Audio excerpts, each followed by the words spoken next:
what is it? The Fuji grill, the hibachi. Is that how do you say it? Is that hibachi? Hibachi. You'd say hibachi. Okay. Hibachi. Well, it was really good, hibachi. by the way. Hibachi. That was like one of the best steaks I have had in a long time for $20. It was not too bad. Hibachi.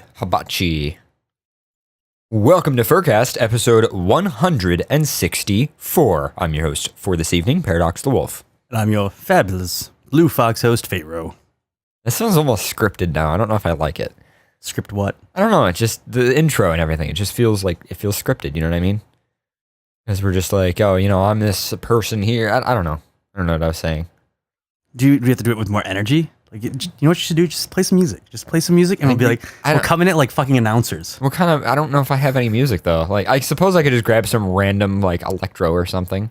You want to do that? Let's do it. You want to rock it out? All right. So here we go. Changing it up. All right. So here we go. FurCast intro. You gotta put energy in this. We're putting energy into it. Here we go. Let's do this. Welcome to FurCast, episode 164. I'm your host this evening, Paradox the Wolf. And I am your Blue Fox host, Pharaoh. We're ready to start.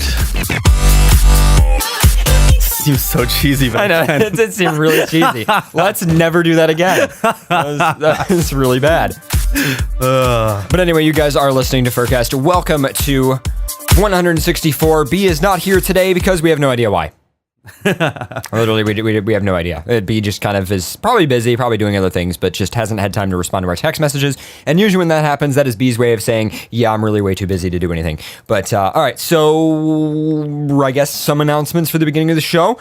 So first things first, we have some major upgrades coming. I was just explaining this to all the people who are tuning in live, but podcast listeners, now you get to hear it. Basically, we're dropping like another more than $1,000 on new computers, new equipment. We're going to get like proper graphics playout and a better encoding machine for the HD feed, stuff like that.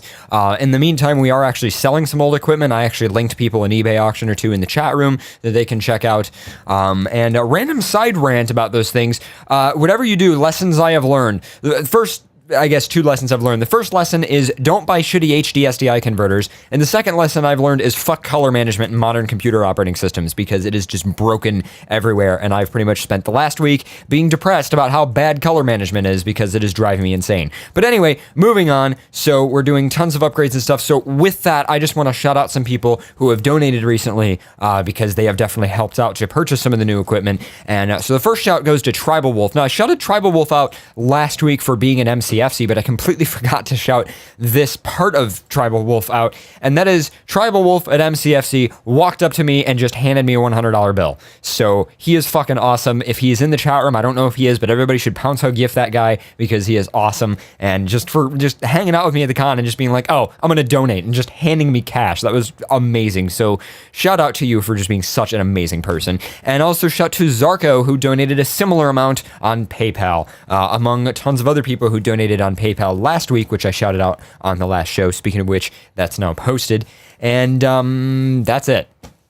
Those are the only, I guess, like announcements for the beginning of the show. I guess the chat room was laughing because they like really liked that intro with music. They're like, it's so energetic. It was really cheesy. Extreme. It was really cheesy. Well, maybe we need a cheesy intro just to fuck with people when they turn into it. Like, what the hell is going on with this show? Yeah, pretty much. I don't know. I'd always thought about, that's actually something to talk about, though. I mean, since we're having a chill show and it's just you and me, I guess we can just kind of chillax a little here. It was one thing that I had always thought about is doing like some kind of a dedicated like post-production type of intro. And I always felt like I loved the improv that we always did when we would start off, and I felt like it would ruin the show if we just had some audio clip that we played or something. Well, I know what the new like logo matrices and everything like that we're kind of setting up. It would probably be unique to have a cool intro before we start instead of us just sitting here, kind of like a cue intro and then spinning world and craziness. We could make something cool on the video feed, but that's only for the people who get to tune in live. And we are going to, by the way, try and put more episodes on YouTube. The last episode is on YouTube in HD, so you guys can enjoy that. Special shout out to Freeze Frame for not only donating the hard drive space that I need to record the episodes, but also for being my video editor. He is actually editing out the music breaks that we do. That way YouTube doesn't shit itself. because YouTube likes to surprisingly, shit there's a itself. lot of people that are watching the episodes on YouTube. Yeah, we're getting more and more people watching on YouTube. It's weird because it used to be like, oh, there's like 20 people that watched it, and like you just posted the one episode and it's got like 100 views. So, which it sounded like a lot, but for what it was before. Yeah, for what it was before, oh my God. Like before it would be like, we get like 20 views. And it was like, really? Like I just uploaded like 10 gigs of video for like 10 views. Not that I care so much about views, because it's not about being popular that I care about, but it was just like, it was a lot of work with like no payoff. Like it was a lot of my work so that no one could enjoy it. Yeah. And it was just definitely like, that. and it was just, so I was like, I kind of took about a couple hours just to upload the episode and everything like that. Yeah, it would take a couple hours, and then YouTube would randomly sit there processing for like 8 hours, and then all of a sudden it'd be like failed to process, and you'd have to re-upload the whole thing. Or better yet, YouTube would take like 4 hours to process it, and then it would be like copyright claim on a song that we spent like 30 seconds playing, and it would be blocked in like 6 countries. Or it would be blocked for mobile, and they would force me to put ads on it. And then I would get complaints from people because it'd be like, why don't you let it be viewable on mobile? And it's like, well, I don't have control over that because YouTube shat itself. So yeah, thanks to YouTube for shooting yourself. YouTube shoots itself. Well, Google shot Google. Yeah. Google shot YouTube. Google Plus shot YouTube. That's a fact right there. There you go. So yeah, well, It's a eunuch to what it once was. a eunuch. A eunuch. That's a term I've not heard before. Castrated YouTube. Google castrated YouTube. That's what I was going for. Okay. I don't know if I want to Google castrated YouTube. I feel like That's the what happened, results- though. That's what happened. The Right, results are I there. understand that, but I have to accept that that's what happened and not Google it, because sometimes you don't want to Google things, even if you can accept them. I don't want to Google that. Probably some weird, strange porn. Hashtag the furry fandom. Yep. But anyway, so, but yeah, so just shout out to all kinds of people for helping us out, all the guys on TeamSpeak. Shout out to Koji, Zumoro, and Freeze Frame for being the big 3 that are going to kick this new upgrade into action, whether it be graphic design or animation or the scripting for the new graphics playout system. So it's going to be a lot of fun. So coming up a little later, we're just about to get started with news here. I guess we're pretty much done with the intro. But as soon as we are done with like the first block of news, you guys are going to get to find out how Paul got his name. So if you didn't tune in last week, you might not know who Paul is, and Paul is actually not here tonight, but we're going to talk about that. So before we jump into the news, I have to say that I've been getting addicted to geocaching all of a sudden. Yes. Like, I knew it existed before, and I just never got really involved in it. Right. And then all of a sudden, like, someone's like, we were frolfing, which apparently no one knew what frolfing meant.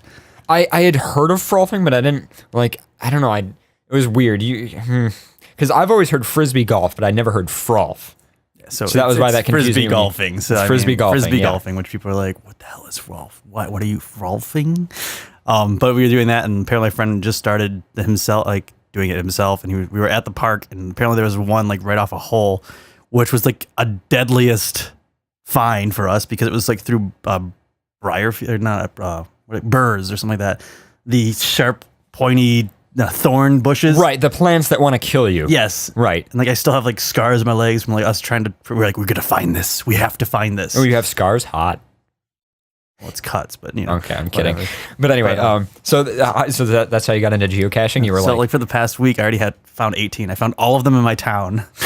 And now I'm kind of branching outwards, which is so fascinating about this. Like the reason why I really like it is it puts you in places that you've probably driven by like thousands of times and never thought to stop and look at. Yeah. And that's what keeps really like that's what like made it so interesting, because apparently like 2 miles from my house is a whole like natural preserved forest type thing that none of us knew. And I've been living in this town for like almost 20 years now. Right. And none of us have ever went there. And we just found it. We're like, oh, there's some geocaches here. Let's go. And it's a whole fucking forest with like a waterfall, creeks, and everything. And we're like, when did this exist? Well, we went to the park the one day when I went geocaching with you guys, and I had asked you before we turned the mics on when we were setting up if you ever found that one. We went nuts with that one geocache. Like we were so trying, pissed we were off. trying so fucking hard. Like basically in a park that's nearby our house. We went up like it's like this bridge that like goes into the park, and then it's kind of like this road that like just kind of goes up like through the woods into some lodges and stuff. It's actually really nice. But apparently there was this geocache like right at the end of the bridge. but like it was weird because the road ends and then there's just like trees, but there's like a path that goes into the woods. So we must have spent at least like an hour just doing nothing but just going all around. For those who know what geocaching is, it's like little hidden treasure things that you find with GPS location. Yeah. Geocaching is basically, it's an online database of geographical points in the world that have little, like, I don't want to say prizes, but little containers. Yeah. Like imagine going into the woods and finding like a secret box inside of it, like a hollowed out tree or something. That's like a geocache. And essentially what you do is, originally you would use a traditional GPS and you'd have to figure it out, but now it's pretty easy because, smartphones. The first one was laid in like May of 2000, so it's been around for 14 years. Really? Yeah. Geocaching's been around for 14 years. I had no idea. Well, it's entirely based on the internet because there used to be like all kinds of like fox hunting back in the when ham radio is a really popular thing, which it still is. But that they also used GPS back then too. But GPS was a lot less popular in the early 90s, but at least for consumers because it wasn't very accurate. But so yeah, did you ever get my Snapchats of when I was like hunting that one? Yes, I did get your Snapchats from you. So I have to tell a little bit of a story on this one. So we went to the park and we were trying to find some geocaches, and I guess there was like a series of it. And there was one that was like a level 4. So there's like upward of 5 stars for terrain and 5 stars for difficulty. Right, like a level 1 is like you go into the park and it's like, it's hidden underneath like the sign of the park or something. Like it's really simple. Sometimes even simpler than that. Right. Like, you notice it. But so there's this one that was like 4 stars and we're like, oh, we got to do it. And the only hint that it gave us is don't do it at night because you will die.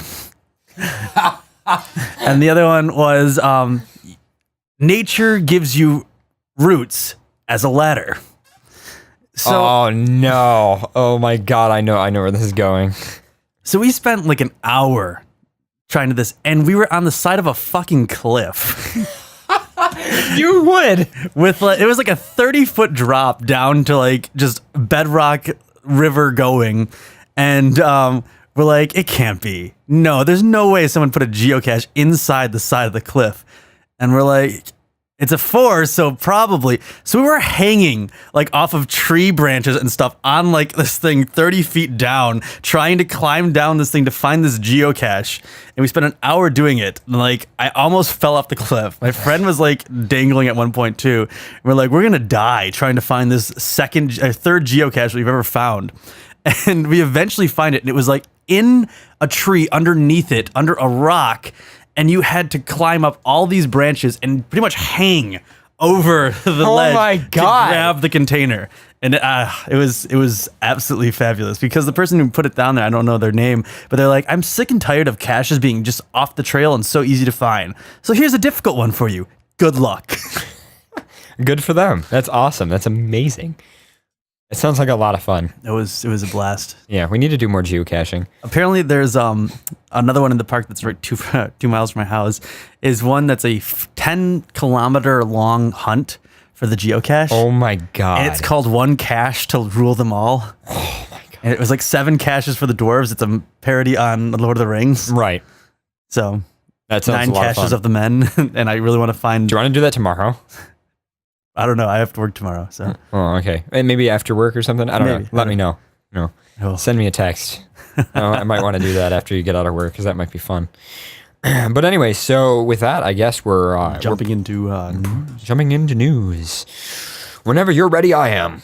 You gonna read the first one with the intro things, or? Oh, you mean the Q&A one? Yes. You want me to do that one, or do you want to do one? You can do the Q. You start with the Q&A one. I know. All right, so I guess I'll start with this one. So, here we go.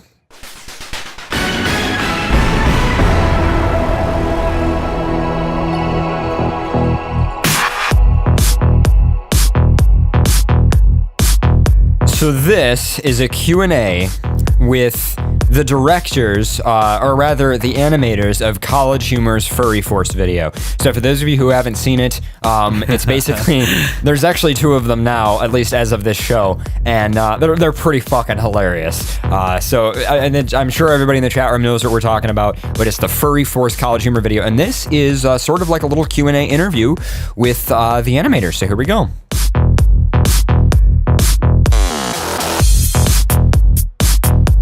How fabulous is Furnicus? How did he get abs and a collar in the worth? And what's his superpower? All of the furries want to know, can you make more?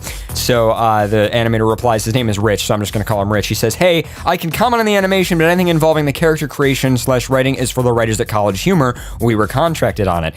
Question says, do you have a fun story from the studio about animating it? And what research did you guys do in the studio? Hope you didn't scar your eyeballs. Rich replies, I found some stuff and it made me squeamish for sure as we explored the style directions for the initial furry force, but the creators Adam Conover and Brian Murphy, very specifically, wanted to rip off Captain Planet TMNT, the 1985 version, and those 80-ish styles cartoons. We also used Thundercats as an inspiration, and then boosted the anatomy and hair in important areas. Question is, being secret furry is like being in Fight Club. If you have a persona... Wait, you missed a little part. What? Oh, I did. The most shocking and interesting thing for me has been learning that a really good friend of mine is a quote-unquote secret furry. And I have many questions, all of them very typical for furries, I bet. All right, so question is, being a secret furry is kind of like being in Fight Club, smiley face. If you had a persona, what would it be? Do you or fellow animators get to know that furries are a thing? Did you get to know that furry is a thing after the job came to you or earlier? Reddit furries are giving a super positive response. Is there anything you'd like to say to the furry world? Like if they nominated you for the annual Furry Award for Best Short like Ursa Major, would you want to share anything about you or the studio? Rich says, I'd be a cheetah because super speed is my bag. Don't read into that too deeply. I'm going to stop there. The animators and designers have heard of Furry Force before this project, but we didn't know furries as intimately as we do now. We have learned, the animal sexuality within us makes us squeamish. I hear the furry community. I say thanks for all the hugs. We hope to see the Furry Force at a con in the near future. Adam adds a final comment. I'm incredibly honored to be nominated for Ursa Major Award. The furry community knows what they want and what they like, so I'd consider it a real honor as a writer. And yes, I spent my middle school and high school years immersed in dozens of different online subcultures, and the furry community was one of them. I didn't stay a part of the fandom, but I did enjoy my time hanging around Furry Muck in 1998 or so, and everything I learned there informed the script we wrote. So there you go. It's pretty cool. It's really nice to have people create something that aren't furry and kind of have an appreciation for it. It's really cool. It's one of those things. I wonder how hard it is to get in contact with the creators of why they decided to create such a thing. I think it was College Humor that wrote it mostly, but it was they commissioned, because a lot of the stuff College Humor does, they don't actually do the editing work on it. They're just like the writers and the directors, and then they commission several production houses to do the stuff. Especially a lot of the really involved stuff is all production houses that they spend a lot of money on. But yeah, that's pretty cool. So there you go. And that was from Dogpatch Press, by the way, which is dogpatchpress.wordpress.com. Link to that will, of course, be in the show notes after the show. And Pharaoh has something. And the cat is climbing on the shelf in the background. Pay no attention. Yep, apparently. All right. I have something funny. My Little Pony voice actress never thought she'd be partying with the bronies. This sounds bad. This sounds so ridiculous. I know. What are you about to get us into here? I know, right? If you're a grown man who is a fan of My Little Pony, you're in good company. I'm not a fan. Not a fan. The adorable little franchise has an obsessive community of adult fans, now commonly known as bronies. One of their heroines is Ashila Ball, a voice actress who plays both Applejack and Rainbow Dash on the television show My Little Pony: Friendship is Magic. Which instantly means you are a popu Horse? pony. Popioni?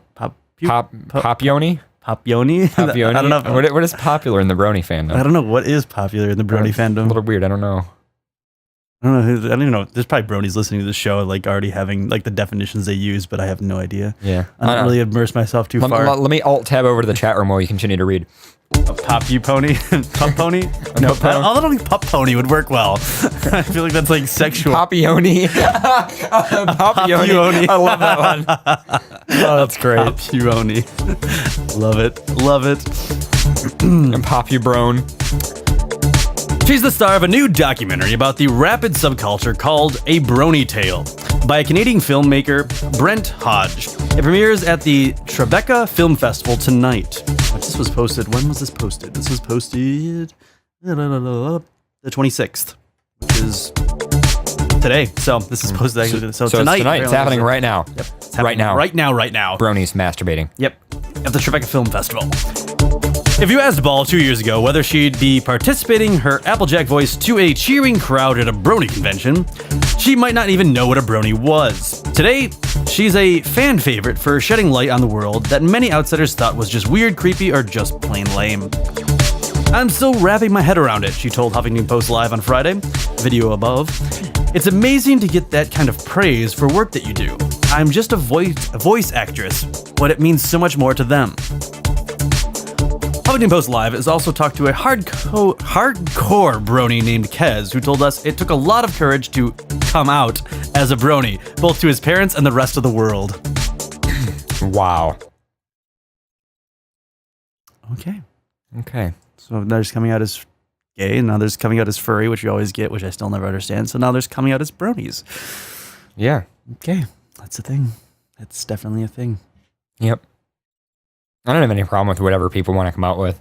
I never complain about that. Like that's not of all the battles in life. You have to pick some, and battling the whole like whether or not you should come out for being into a certain thing is not something I care much about. If you feel you need to, you go ahead. I definitely came out as furry. I feel. Didn't your parents recently find out a bunch of stuff about you? By the way. Me? Yeah. Not really. Oh, okay. I thought because I thought you mentioned when you were at the con that like your parents found out about like or one of your family members found out about your fursuit or something like that, which was pretty funny. But anyway, well, I'll let you continue. That was it for this article. Oh, that was it? Okay. So I have an article. This is ridiculous. And I don't. This is a bit of random news. So you guys, everybody in the chat room likes our random news. So here we go. Here's random news. Florida man. Oh God damn it! Gets caught. Of course. Driving by people on the highway and flipping them off while masturbating. A naked man accused of masturbating while driving on Interstate 95. Wait, he was completely naked? Yes. I have never, that's something that I can say that I have never done. I have never jumped in my car completely naked and be like, I'm going for a drive. Well, this man did. Apparently so. I guess that's a thing. So, a naked man, this is just so ridiculous. So, a naked man accused of masturbating while driving on Interstate 95. An enticing a semi-truck driver got an unhappy ending, according to a recently released arrest report. Florida Highway Patrol troopers on April 14th pulled over Corey Evans, 22, more than 20 miles south of where dispatchers reported a nude dude in a Buick was spotted. Dispatchers said a caller indicated a naked man about 12:49 a.m. was driving while masturbating. The southbound Buick was in the area of St. Lucie West. A man identified as the victim, a semi-truck driver, a victim. You're the victim of this. I saw dick. Like, I'd be a victim. You would be a victim. I saw dick. Just Pharaoh over here would The man identified as a victim, a semi-truck driver, reported that the masturbating naked man slowed when the semi-truck slowed and sped up when the semi-truck accelerated. Make eye contact with me. That's all I want you to do. This is one of those situations where, like, just watch it. Just watch it. Drive a little forward. Nope. I'm going to speed up too. And just kind of kept going. He played the game on the highway. Have you ever played the game on the highway? It's actually what it's called, the game, that truck drivers play. Where basically they'll get on the radio and they say, because you know how truck drivers are forced to go like double nickel, which is 55. That's what they call it, double nickel. Well, essentially what truck drivers will do is they'll have another friend of theirs get next to them and go the exact same speed. And cars will be backed up for miles. It's illegal, but truck drivers do it all the time, like in the middle of nowhere. But I just imagine that this guy did that only in his SUV. So the victim stated that the driver seemed to be enticing him and harassing him, the report states. The semi-truck driver remained on the phone with dispatchers following the accused masturbating nude driver.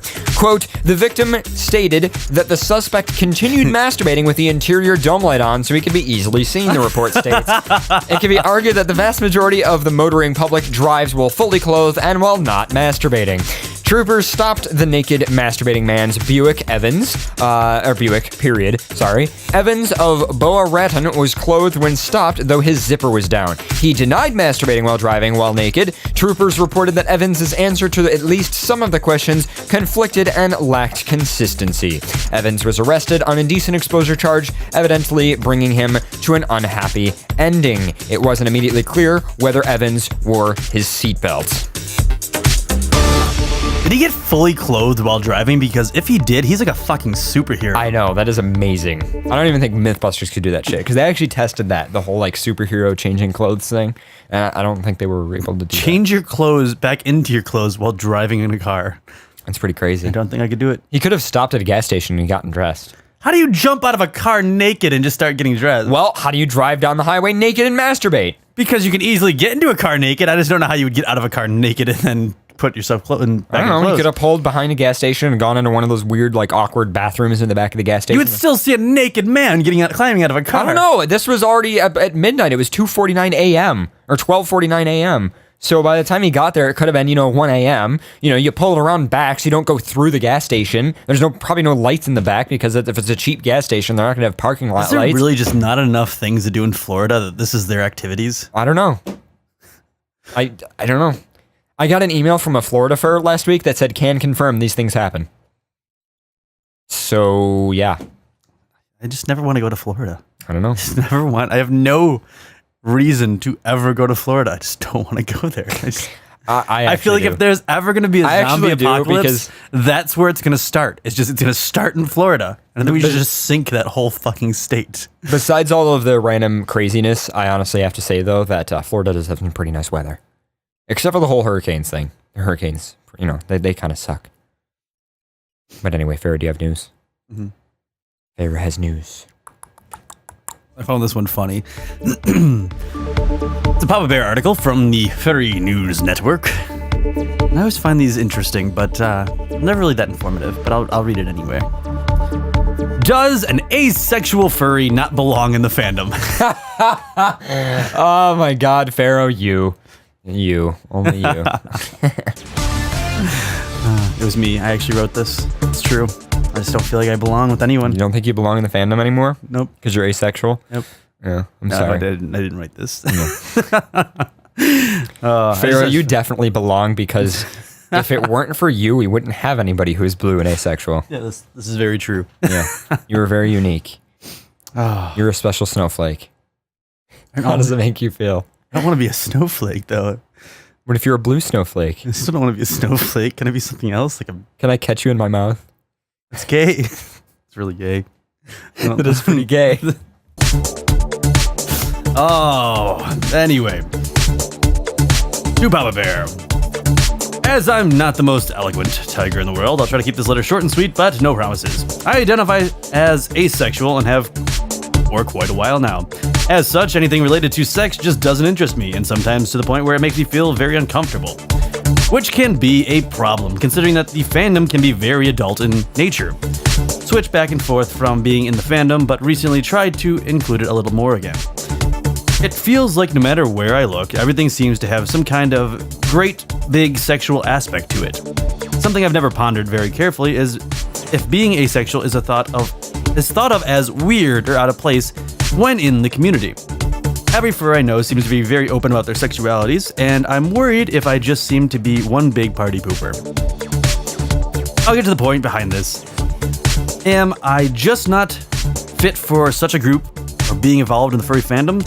I've held the fandom close to my heart for years, and I don't want something like this to keep me away from fun at all. Best regards, Barry. So right off the bat, I can say, I wouldn't say that I'm completely asexual. I'm more towards the asexual spectrum. You're definitely sexual, just not with most people. Not with anyone, really. Well, maybe. Your wife. Somewhat. Okay. So. But you're still a sexual person. Yeah. You have porn commissioned of yourself, and, because I was actually talking to somebody on Furnet way back, like I think there's 2007 or 2006. I remember talking to somebody, and the thing is, he was talking about being asexual, and people were like, actually, do you mind if we ask you about that? And this guy was like, yeah, sure. So me and a bunch of people in this chat room were asking this guy, like, about being asexual, and so I'll just kind of sum it up. But we were like, so, like, do you have any, like, sexual interest at all? He's like, well, here's the thing. I don't have a sexual preference, but I am still sexual. Asexual means that you don't have a preference for, like, a gender, like male, female. You don't have any sexual interest in, like, people or porn or anything like that. He's like, but I can still masturbate, for instance. We were like, okay, well, what do you masturbate to? And he's like, well, that's the thing. He goes, like, I get off because it feels good, but I don't think about anything. Like, he doesn't, it was really interesting. It was just very, very fascinating to just hear somebody who's genuinely asexual talk about what that's like. But he was like, yeah, he goes, my body's still fully functioning. I'm still sexual, and I still get off, whatever. It's just, I don't look at porn to do it, which is just interesting. It is just really interesting. I mean, someone made a scale. It was kind of interesting. There was like a 4-part graph, and it was straight on one side, gay on the other side, bi in the center, and then at the top, hypersexual, and then at the bottom, asexual. Right. And I would definitely put myself in the bottom left corner. Like, I'd be kind of still probably halfway between, like, straight and bi, because definitely more straight. But, like, I've looked at other furry, like, artwork, and I'm not, like, offended by it. I just imagine that this graph is, like, colored, and I imagine that the bottom left corner is blue.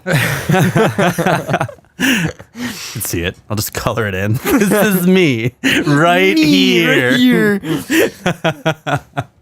But yeah, I guess it's kind of a weird aspect of the furry fandom. But I mean, being in the fandom for as long as I have, like, I don't think sexuality plays any kind of role in being furry. I don't think, what you're into really plays any role in being furry. It just depends on who you associate with. There's plenty of asexual furs, and again, how we've stated many times before, that the furry community is the most accepting community of any, kind of subculture there is. Yeah, for the most part. So anybody can belong, really. Mm-hmm. But in the meantime, this person who feels they can't, Papa Bear had a response to them. Yeah, that's real. The Papa Bear response. Papa Bear's written on the topic of asexuality a couple times, but not directly with regard to the fandom, so here it goes. In my experiences, furries are accepting of all types of sexual preferences and orientations. It's my belief that a big reason there are so many gay furs in the community is because they are comfortable being part of the fandom that doesn't look down on them for being gay. The same is true if you're asexual, even though asexuality is less common than homosexuality. Not only are there asexual groups of furs that you can hang out with, apparently furryforlife.groups, asexual furs, and Facebook groups. Apparently there's 2 groups for asexual furs. I don't belong to either of them. I don't really care that much. Hey guys, you want to share the fact that we're not attracted to anything? Yeah, let's do that. Guys, look at this porn, and it's just a link to like a blank web page. It's just like the blank page, just white. It's just a white background. This is my favorite. Oh, that's so hot. This is my favorite porn. It's just white. I just imagine that there's a porn site and you could choose like gay, like gender non-conforming, like all the different categories of like different types of sexuality. Like, and then there's just like this link asexual, and you click it, it's just blank. Nothing. Feel like it'd be different colors. Like you can choose the color you want to just visualize. Oh my god! You're just looking through it. It's like pictures of just like random like ink blots, maybe, or something. Or there's just like random shots of life, like people just getting up in the morning, people going to work, like normal things. Scenery, like everything you would expect to turn into a porno, but it doesn't. Like there'd be like porno music, and it would hey, I just figured I'd ring your doorbell. I got a package for 123 Mary Lee Lane, and it'd be like you'd be like, oh man, this is a porno. Like this mailman's totally gonna fuck this chick, and then she'd be like, oh, thanks very much. She'd take the package and then just close the door. We need to make asexual porns now. We need to make asexual I don't think anyone has tapped in on this industry. I feel like this would be so and I feel like it'd be all like normal porn scenes, like a pool boy and stuff, but him just cleaning a pool, and that's it. And then she'll come out and give him like a drink, and then go back in and watch TV or something. Oh my god. This will be the asexual porn series. We have to do this. This is necessary. There's so many deprived asexual people, Vero. Can we like put all these videos like on X Hamster and XTube and stuff? Yes! And with the hashtag asexual porn. Oh my god! Oh my god! This is gonna happen. Freeze this. frame. Why aren't you up here? We did like people who are like definitely like straight or deliberately gay, but like nothing happens. Like, oh my god! Oh my god! Like two people who are like obviously boyfriends, and like one comes home and like has a stressful day, and they like get in bed a little bit, and he's like, you know what would be perfect right now? Let's go out to eat, and then they just leave. And then that would be the end. Ice cream. Yay! Yay! Oh, Jesus Christ. But there are two, let's see, hangouts and furry groups such as this and this. But there are other groups such as Christian furs who are really not into the sexual side of furry. Most furries I know, if you told them you don't care about sex and just want to do other furry stuff, would be completely fine with that, which is kind of true. Oh my god, there's an asexual, okay, so there's asexualpornblog.tumblr.com, and it's just random pictures of like food, cute animals, like just ice cream, cupcakes, bakery, random pizza, like a really nice, it's just a lot like of pizza. A lot of pizza. Like, asexual is just like... This blog is dedicated to the many sorts of asexual pornography. This mostly involves sharing. Oh, so it's kind of like how they have like, you know, cable porn, food porn, cute animal, whatever, like all that type stuff. Like kind of like the stuff they have on Reddit. That's less funny. I was hoping more for something where like it's deliberately like a porno, but nothing happens. Well, I guess people were saying, sorry to break away from the subject, in the chat room were saying, Pharaoh, can you speak your geocache username with the audience? Yeah, it's just Pharaoh. Very original here. Fayroe. Same thing that I use pretty much on everything. There you go. But so to continue on. Of course, Papa Bear hangs out with a lot of older furries. Since you are only 18, you're probably have to be seen with the younger crowd, which tends to be a bit more sexually active. But just because others are more sexual than you does not mean that you yourself have to allow yourself to be pressured into anything sexual.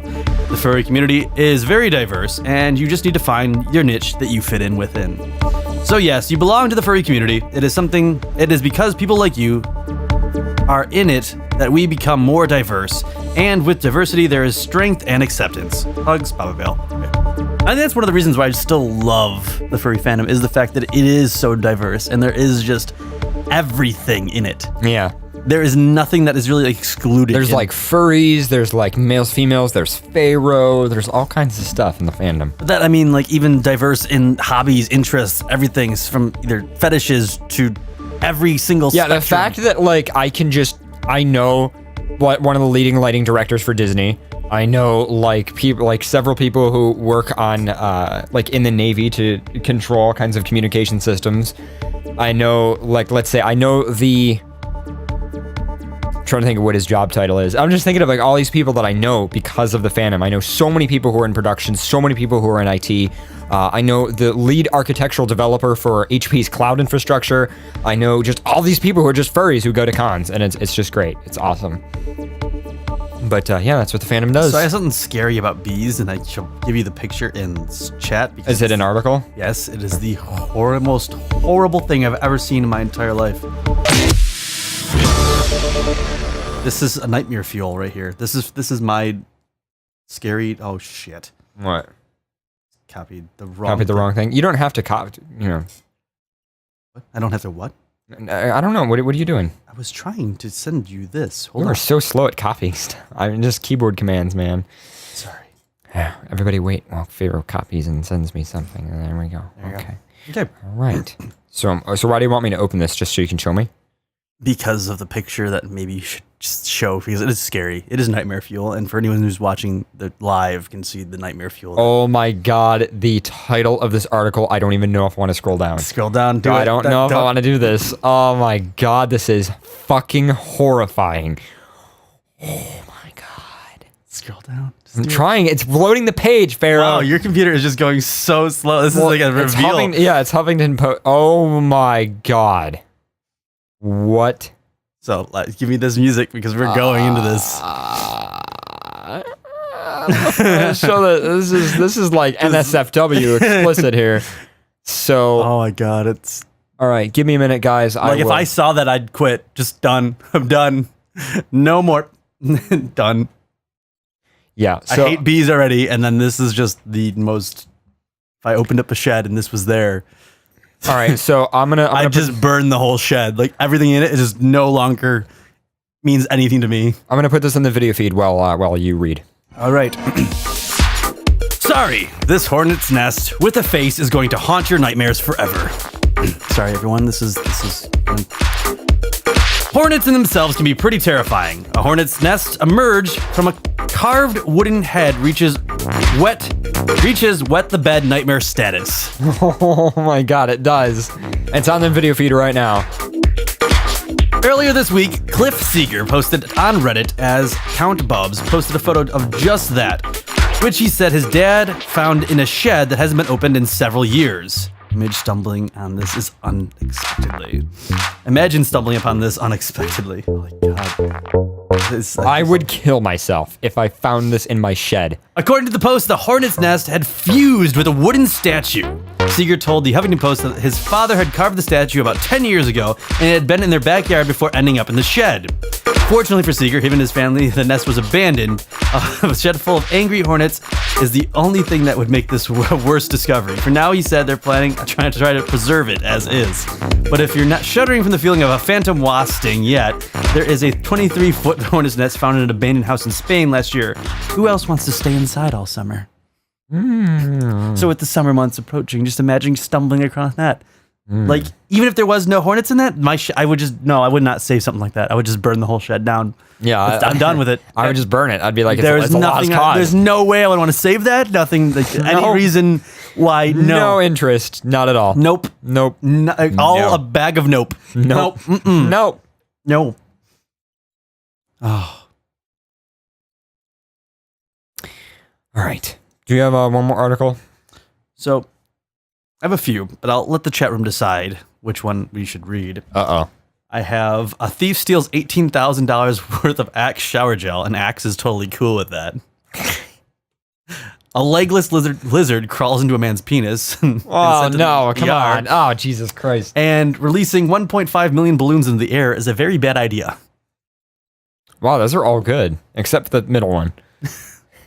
I like all of it except the sounding lizard. Yeah, I don't like that. No. Not into that, sorry. I'm not into sounding lizards. Not into sounding, no. Lizards. Specifically sounding lizards. Oh my god. Dick lizard, penis lizard, penis lizard. The chat room. You should not have asked the chat room this, Farrell. Of course the chat room would want a penis lizard as an article. Can we not read that one? Like, leave that one for next. I feel like B would really enjoy that article. I kind of really want to. All right, so which one are you going to read? Read the last one was good. Okay, so I'll save. Do you want me to read the balloon one instead of? What was the first one? The first one is the first one is thief steals $18,000 worth of Axe, and the Axe company is totally cool with that. Let's go with the balloons one. I think it would be funnier actually. Okay, and then I only have one that a fan suggested that I read before you end up. Okay, sure. Releasing 1.5 million balloons in the air is a very bad idea. Who could have imagined? I couldn't have imagined. Yeah. With the best intentions, Tom Holwash set out to create a massive spectacle. As Gizmodo reported, Holwash was a mastermind behind Cleveland, Ohio's Balloon Fest on September 27, 1986. Holwash explained his role in the Q&A this last week. I was a project manager for the event. I worked on it for 6 months and lived in Cleveland for a month preparing for it. We had to design infrastructure. This filled a city square that could stand up to 90-mile-an-hour wind, which was a building code. The one-piece net was fabricated by the exact company I found in SoCal, who built the cargo nets for the space shuttle. Kids in the school sold balloon sponsorships for $2 that went to United Way. The goal was $2 million, but we stopped at $1.4 million plus. Though the event was a spectacle, as seen from the photos below, the Balloon Fest ended in tragedy. Look at all those. Oh my god. That picture. Wow, that is spectacular. That is the coolest thing I have ever seen in my entire life. That is so neat. Do you want the link so you could open this up? Yeah. Actually, we'll just put it in the chat room. That's probably the easiest thing. Why don't you just paste it to those guys? Just paste it. There you go. If you want to look, if you want to open There, it it's up, in the it's in the chat room now. It looks like a nuclear explosion going off in the city. Oh my god.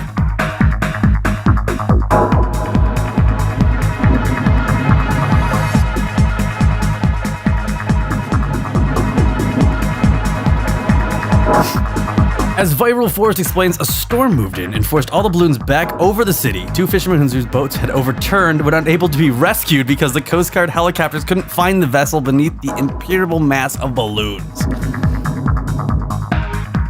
That's ridiculous. That's terrible. It's actually like... It looks like a nuclear bomb went off. I don't know. It does, like... Oh my god, that picture. Oh my god. I can't imagine that this being too good for the environment either. Yeah, I can't... Yeah, I don't know how much rubber... Whose idea was or this? plastic is in 1.5 million balloons, but I feel like that is bad. Let's just release this into the wild. Animals rejoice, we have balloons. Animals rejoice, you can't eat them. And they will. And they will, pretty much. I still think the lizard would have been a very more interesting. All right, well, you had one more article, you said. Alrighty.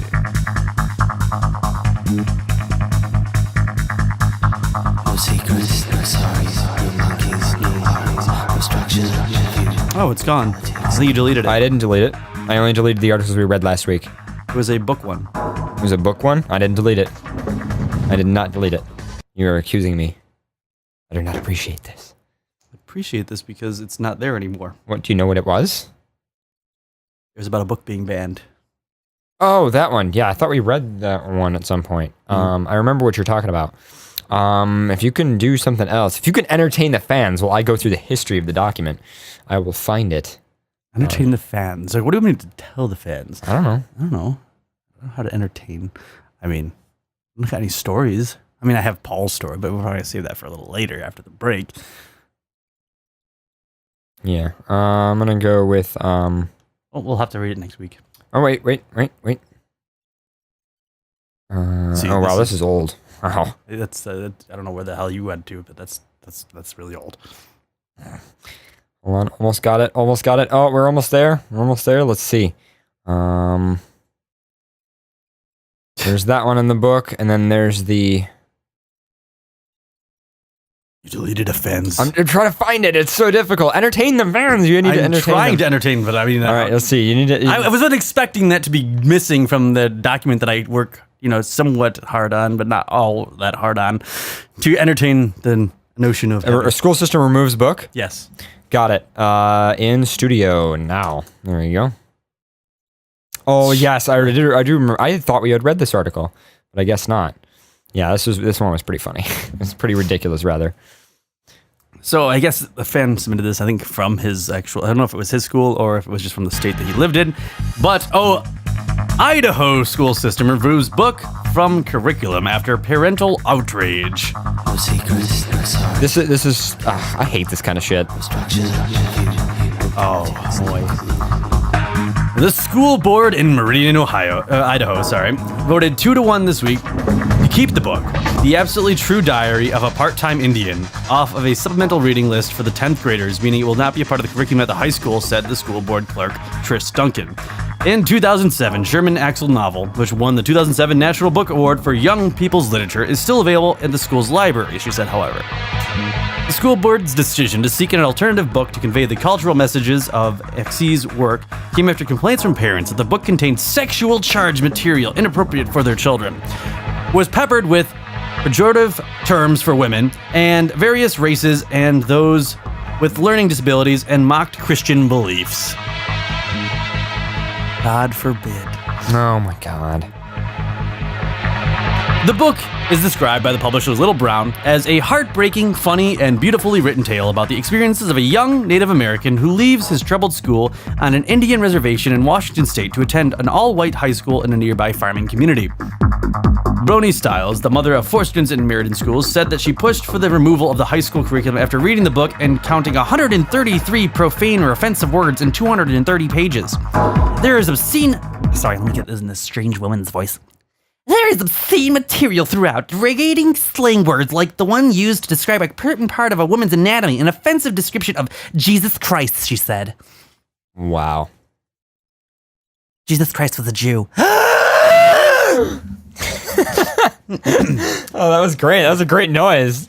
Gretchen Castrolli, director of the public libraries in Meridian, spoke in favor of not placing restrictions on that or other books during the recent public meeting about the Exel novel. Teen fiction is often a reflection and extension of adolescent realities. We believe books are a powered and safe place for kids to see outside themselves and explore a world that is increasingly diverse and complex, she said. An ironic thing, you know? Books, could you imagine that books share a realm of worlds that, you know, we wouldn't understand without reading?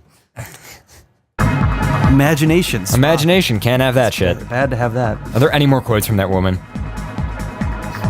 I don't know. The ironic outcropping of the controversy is that the book is now in high demand in local public libraries. The novel was ranked second on the list of 10 books that were most frequently challenged or banned in 2012, according to the American Library Association. Little Brown Books for young readers did not immediately respond to the request for the comment on Friday. I always love that, though. Anytime, like, I feel if you want something to be more popular, you kind of ban it or, like, make it illegal, and people go fucking nuts for it. Flappy Bird. People go fucking nuts. I feel like that'd be a great marketing promotion. Guys, I don't think anyone has really done that yet, either. Yeah. So, guys, with that, I'd like to announce that this is the last FurCast episode ever. FurCast is being banned in 90 countries. Yeah. FurCast is canceled. Yep. So you'll have to try to find other ways of finding us. Yeah. We'll still be producing shows, but, you know, it'll just be so illegal. Yeah. No, we're not actually producing shows. Right. Unless we, like, get donations because we don't have enough money to rise against the court that banned us. Rise against the court. We need to hire lawyers. They can't stop us. We'll go illegal. We'll be on Pirate Bay. You have to download it illegally. You have to torrent us. Oh, my God. No. Please, no. Anyway, I was going to play this music when you read another woman from or another quote. I was just going to play this. Good old Vitamin String Quartet. I love Vitamin String Quartet. All right, so that's the end of news. What do we want to do? Do we want to go on I guess we're ready for a break. We could do that.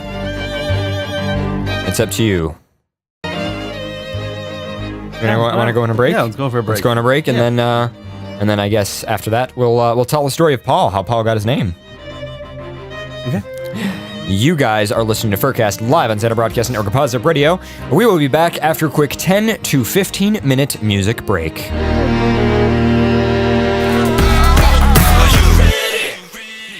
Welcome back to FurCast. This is, I don't even know a fucking episode, 164, I think? Let's see. Yeah, 164 in the lower third there in the video feed. You guys are listening to FurCast, and we are back after our first music break. And now, it is time for Pharaoh to tell the story. Do you want me to start with Paul's story, or start with the story that happened at MCFC first, that we never really told? I don't know if we should, I think we should wait till, like, more people are here for that one. More people are here for that one? Yeah, I think it's we kind should of like wait. a small story, though. It's only like maybe like a minute-long story. I don't know. I know. I think you should wait. I think you should wait? I think you should wait. I think you should go straight into Paul. The chat room wants Paul. They're saying Paul. The story of Paul. Yeah. All right, so here we go.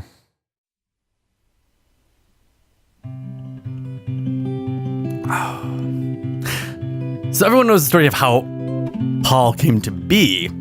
Well, there's a small segment that I didn't tell in the previous story, and that was before they even went out. They were doing, my parents and the couples that they were with at the cabin were just telling stories of their life and different events that happened. And my mother told them the story of someone that she attempted to date when she was younger. And this story kind of came back up when they found the leg at the pawn shop. So, and at the pawn shop, they were like, this is the name he needs. So to reverse it, rewind, and come back to what that story was to cause Paul to have his name, Okay. is where I begin. Oh, here we go. So when my mother was younger, she was about to, she was engaged to a special someone. This is well before I was born, well before she met my dad. And the person that she was engaged to ended up leaving her. So she was, quite upset, quite distraught. And back in the, I think it was 70s or 80s? Probably about that time. I don't know the year exactly. Right. There was that thing called, what was it? Dating, like the meet and greets. Yeah, I know. You set up online. It wasn't online dating. It was speed dating or something like that. You could get it that's how my parents met. I think actually, like a newspaper ad or something. Yes, speed dating, well before the internet. So on the radio, there was a guy named Paul, DJ Paul, and he gave a whole spiel of I like long walks on the beach, the classic meetup dating routine. I like to enjoy, pina coladas, and I love romantic evenings. So my mother called the radio station and gave the whole gave her name and everything. And the problem was, when she called the radio station, she wanted to get Paul's number so that she could text or call Paul. However, the radio station played her ad of her talking over the radio station. So when she gave her number, she gave it out over live radio. Oh my god. Oh my god, that is awful. So for a week straight, she was getting calls from all these people trying to, meet up. My mom's like, no, you're not Paul. I don't want anything to do with you. It was Paul that I wanted to, get in contact with. Week goes by. Paul ends up leaving her a message on her phone. So she ends up calling him. They talk back and forth, and they talk back and forth, find out stuff like where he's from, what he's into, and eventually over a couple weeks' time, they're like, oh, well, let's go to a place and have dinner. So she picks a place. They go. She sits down at the restaurant and waits, and all of a sudden, someone pulls up in a car, and she's been waiting there for 10 minutes. So she was like, maybe that's him. That looks kind of like the description. So this is where the story goes downhill. So she goes out to the car because she's wondering why I was taking so long. And Paul goes, I wasn't all that truthful with you. Oh, no. So the age old of dating back then, where you would just make up any story like I'm David fucking Hasselhoff. This is where it gets good. I'm so glad MySpace solved this problem. With MySpace photos. So he turns to my mother and says, well, I can't really do long walks on the beach or stuff like that. And my mom goes, oh, well, why? And she looks in the car, and he was born without legs. Oh my god. So where his knees were, he was born with two nubs. Right. So my mother was pissed, not because that he had no legs, but the fact that he lied to her about all the stuff that they were gonna do. I can understand that. So the story gets better. So she, said, well, I'm pissed off, but you having no legs isn't what's gonna deter me from still hanging out with you, getting to know you. I understand. So they go in, sit down, and even though she's pissed off, they eat dinner, still have slightly good time, not amazing because she's upset. And he goes, oh well, maybe I'll make it up to you. Let's go to this party. So she decides to follow Paul to a party. You know how crazy Paul gets at parties. Okay. So they make it to the party, and when she walks in, she's the only person with legs. Oh my god, that's so terrible. Oh man, so that's awful. I feel so wow. What a horrible experience. So she went to this party, and when she walked in, she was the only person at the party out of 20 or 30 people not in the wheelchair.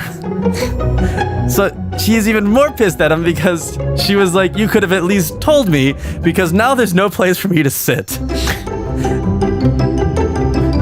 So Paul decides that he's going to get plastered drunk. Oh my god, this is where this comes from. This is where Paul's history in the making right here. So this person named Paul ditches my mother and hangs out with all his friends, who the party that she brought her to, and proceeds to get plastered drunk Of which time my mom has no place to sit because apparently in this party there was no seats because everyone was in wheelchairs. So the night ends and she yells at him and was, I want to go home. Yeah, this is ridiculous. Everything that he's done. And he's completely incoherently drunk. So he rolls out of the house in the wheelchair, can't stop himself, and rolls across a throughway and crashes his wheelchair. Okay. This is horrible. This is a horrible life experience. This is a horrible life experience for my mom. I'm so sorry for your mother. This is so bad. So I think this is where I inherited my stories from. Right. Because you know how everything happens to Pharaoh? Everything happens to my Pharaoh's mother. And then it kind of, when I was born, I just got all of it. So this explains a lot of my life. Yeah. So finally, she gets back to college. She's like, just take me home. Then she drives home. And then she finds out later that everything that Paul told her was a lie. Oh, no. Everything where he worked, everything that he did, everything from where he lived, and the fact that his name wasn't even Paul. It was Greg. Really? Yep. It was Greg. So when they were in the pawn shop, so my mom told this story to everyone that was at the house that they were at. And when they went to the pawn shop, they found the leg, and everyone was like, what should we name it? And the gay couple said, what do you mean, what should you name it? We already know what we need to name it. It has to be leg Paul, in honor of your first date that went terribly wrong of the guy with no legs. And then they proceeded to walk out of the pawn shop drunk and take it. Yes. And that's where last week's story began. And that's where last week's story began. That is... So again, as I stated, when people ask me, why do you have a severed leg? The fact that this leg has a story longer than I can explain in one show is why I have a severed leg, and why this leg still travels to me to cons and is a complete mess.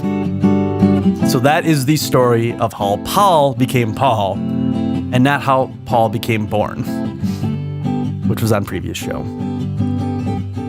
Wow. And to anyone who doesn't know what we're talking about, because we didn't give any kind of hint.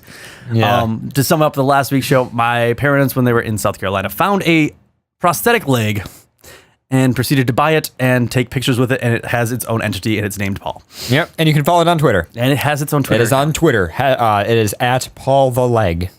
Paul Legman. Mm-hmm. Paul Legman with 2 G's. So there you go. Everything happens to Pharaoh's mom. Everything happens. No, everything happened to Pharaoh's mom, and in turn, now everything happens to Pharaoh. Yeah, there we go. So I hope everyone enjoyed how Paul got his name. Yeah, that was very nice. I feel so bad. My mom was telling me the story, and I was like, "Oh my god! Oh my god! Oh my god! That's what terrible. the hell?" So you named it Paul, though. Yep, that's a great name. I couldn't believe the story that she was. I was like, "Did you tell your? Have you shown your? I'll give you some of the pictures from the studio that Freeze Frame took last week when he was here. But have you shown your parents like some of the pictures of Paul at the con and stuff? No, I have not. You have not. No. You need to add them to like Paul's photo album. Because I know Paul has a whole photo album. I know. You need to just add. That's fantastic. Wow. All right. So I think we're ready for emails. Something like that. Mm-hmm. Okay. So did you had said you had an email that like somebody sent that was a really good story, and you wanted to. I remember you wanted to talk about that one.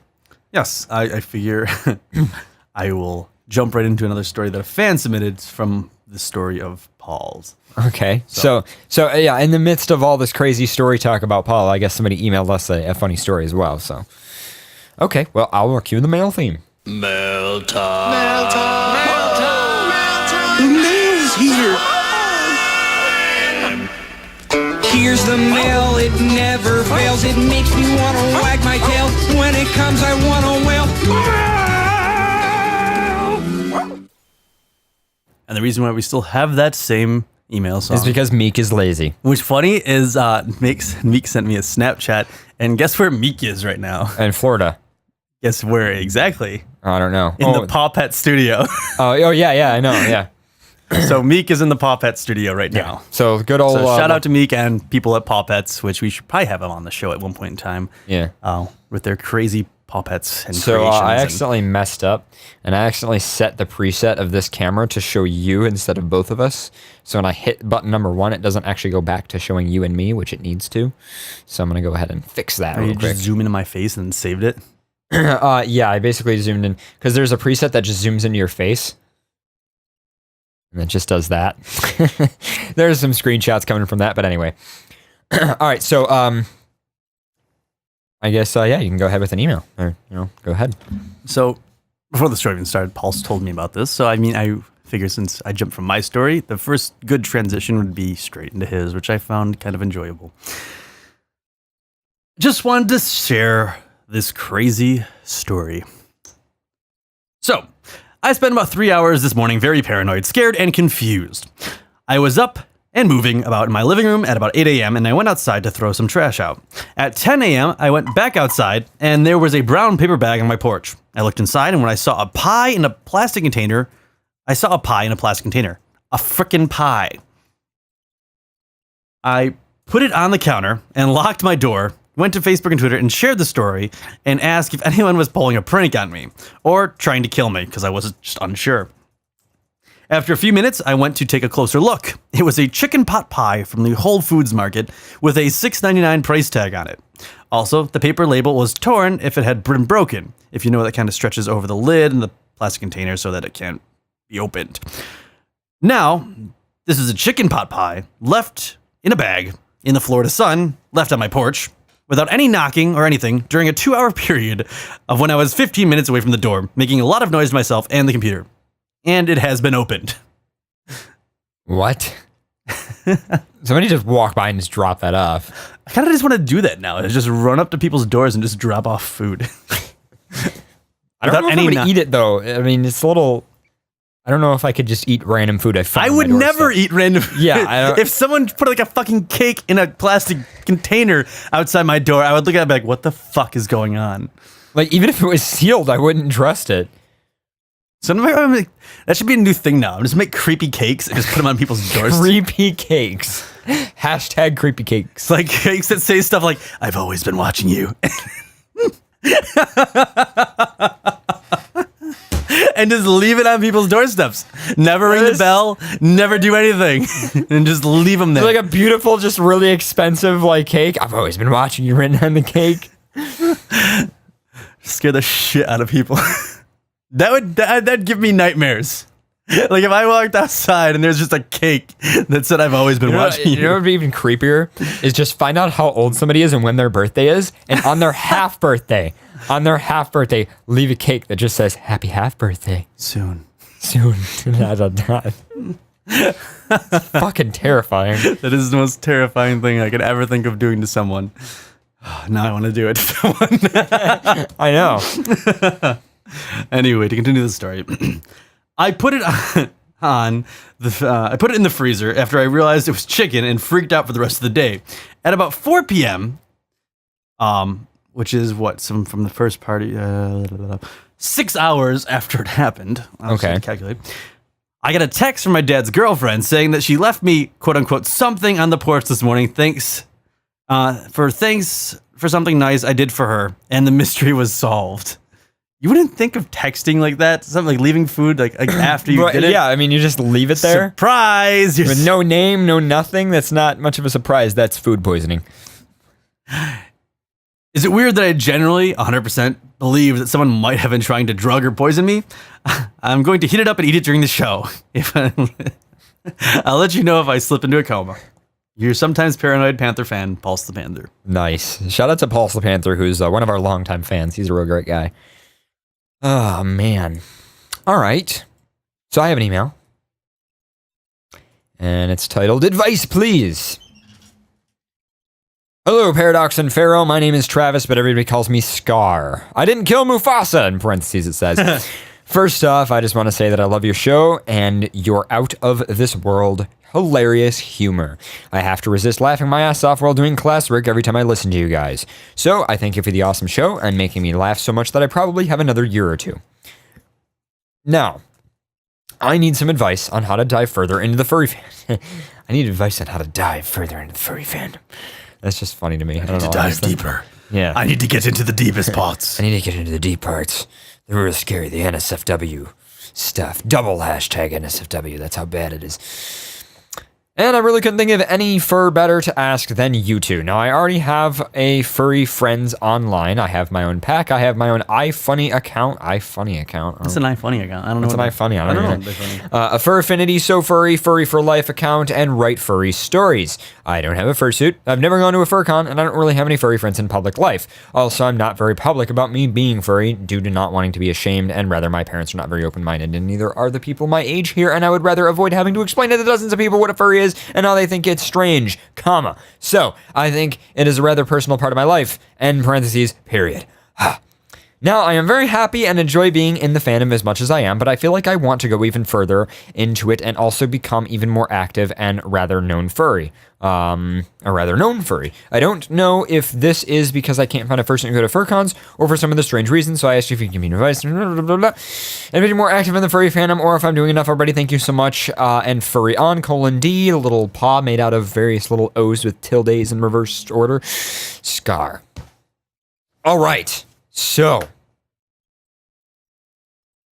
my advice is to just keep going. That's it. Because you're where I was probably at the same age. I don't know how old you are, but I gotta say, when I was like 14, 15, getting into the fandom, it was kind of just like IRC and like a Ventrilo or TeamSpeak server and maybe some gamer friends. There wasn't really much, but it just kind of kept going and going and going and going. But if you're too young, I'd be careful about the whole local furs thing. I'd wait till you're at least 15, 16 before you start hanging out with local furs. But if you're 15 or 16, I would definitely say it's totally worth it. Especially if they go and hang out and meet in a public place. If they go to a bowling alley or something like that, you can always get one of your regular friends to take you. Maybe if you have a best friend, you could say, hey, would you mind going with me? This is the first time I'm meeting these people. I'd really like you to. Something like that. As for cons are definitely awesome, and you will definitely start to know people. If you are an outgoing person, you don't have to be extroverted, but if you are an outgoing person, you will make friends at cons. People are very, very wanting to, especially if you go to a smaller con. If you go to a bigger con, sometimes it's a little harder to get started. Bigger cons are so great, just go with people to bigger cons. But yeah, if you go to like a smaller con, like you can just sit in the lobby and do nothing, and within 5 minutes you will have friends. It's like really great. I know some people differentiate on that. Some people like smaller cons to meeting people, other people like larger cons to meeting people. But I like both, and I don't find either of them better. I do find, like, so I've talked to a few people that have gone to smaller cons, and a lot of them don't they like the smaller cons because of the more chill atmosphere, but they don't like it because a lot of people find or have more of a niche in the smaller cons. So if you don't know anyone, it's hard to kind of place yourself in a niche of people that are already there that know each other. Right. But if you also say to people that this is your first con, they will be like, oh my God, welcome, and give you a hug. They're like really nice. So yeah, furries are pretty nice people. The con is the biggest thing. Fursuit's optional. You can do the fursuit thing. I would recommend going to a con or two before you get a fursuit, though, at least. Like, I wouldn't get a fursuit without having any experience with furry in real life and stuff. Mm-hmm. I think after you go to a con or two, that will kind of rehabilitate your interest in it. If anything, it might cancel your interest, or it might make you have more interest. You might be like, oh my God, I gotta get a fursuit. Which usually happens to a lot of furries after they go to their first con. They'll be into the whole, oh my God, I really need to get a fursuit type thing. But anyway, so that's that. That's that email. Yeah, I'd agree and say that, the best way to kind of get more active and more involved in furry is definitely going to conventions. I mean, I find conventions almost be like the most fun part of the furry fandom. Not other than suiting. I mean, I could suit anywhere, and I have quite a lot of fun.